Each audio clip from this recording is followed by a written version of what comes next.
किसी एक गांव में एक माँ और बेटी रहती थी जो सूरज जी का व्रत करती थी। एक बार सूरज के व्रत वाले दिन माँ ने बेटी से कहा, मैं किसी काम से बाहर जा रही हूँ, तू 2 रोटी बना के रखना।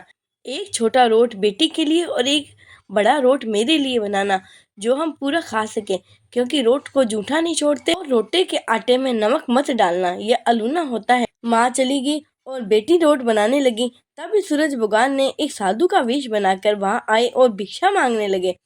लड़की ने कहा, मेरी माँ का रोट तो बन गया, पर मेरा रोट बनेगा तब मैं आपको दूंगी।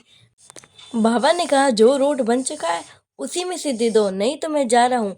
लड़की ने माँ के रोट में से एक टुकड़ा तोड़कर उस साधु को दे दिया।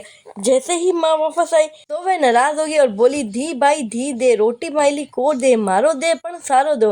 ये लड़की, मेरी रोटी का टुकड़ा दे, मुझे मेरी साबुत रोटी दे। वह लड़की को मारने लगी। लड़की माँ से बचने के लिए जंगल में भाग गई और एक पेड़ के ऊपर बैठ गई।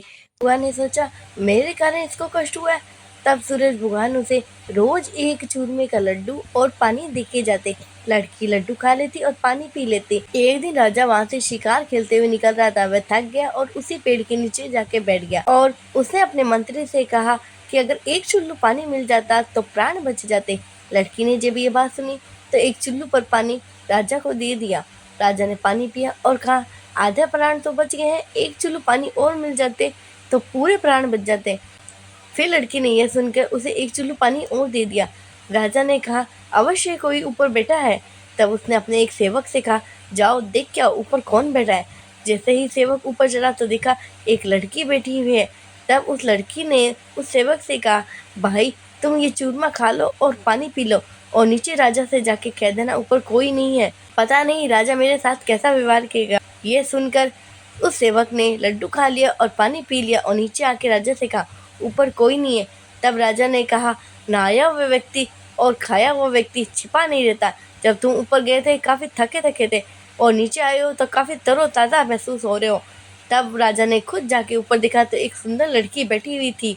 तब राजा ने कहा, तुम बहुत सुंदर हो, तुम डरो मत, तुम मेरे साथ चलो, मैं तुम्हें अपनी नगरी लेके जाऊंगा और विवाह करूंगा। राजा उसे अपनी नगरी में ले गया और उससे विवाह कर लिया। 1 साल के अंदर उन्हें एक सुंदर पुत्र की प्राप्ति हुई। अन्य रानियां उसके पुत्र की सुंदर को देखकर उसे जलने लगी। तब एक दिन सूरज रोटी का व्रत आया। रानी ने रोटा बनाया।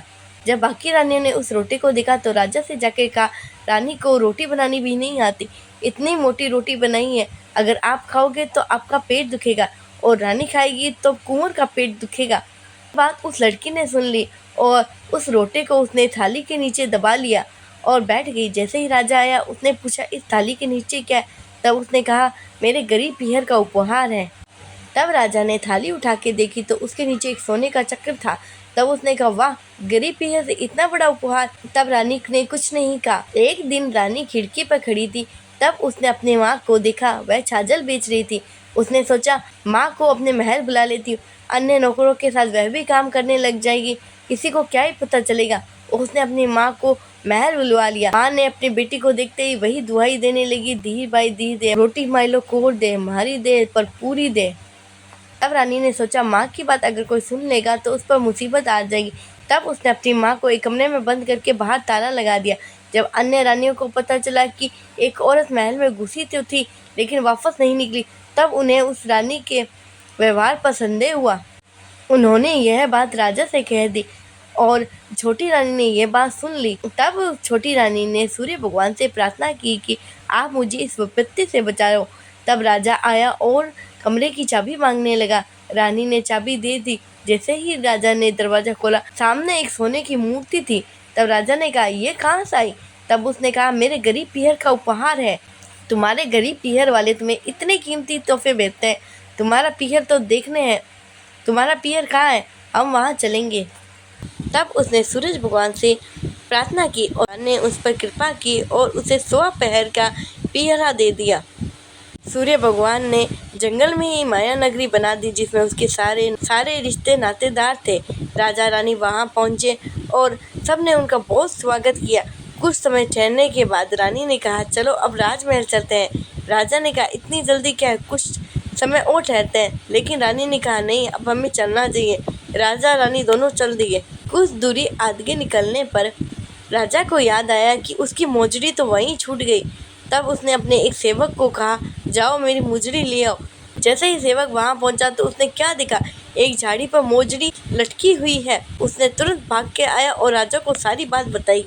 वो पहले ही शक था। उसने तलवार निकाली और रानी की गर्दन पर रख दिया और कहा, सच सच बताओ ये सब क्या है।